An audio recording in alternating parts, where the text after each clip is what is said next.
พระสงฆ์เนื้อแม่จังเสียได้อิ่มท้องมันดาเจ้าแม่ผู้ตายบ่ได้ค้าเขื่อนย้ายออกไปเที่ยทั้งใดเวียนยันบนเวียนขออยู่รอแคมแก้วเวียนยันมัวแต่เมา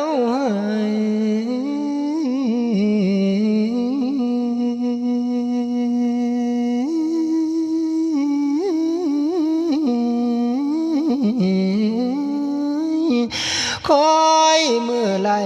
กะแลงเป่า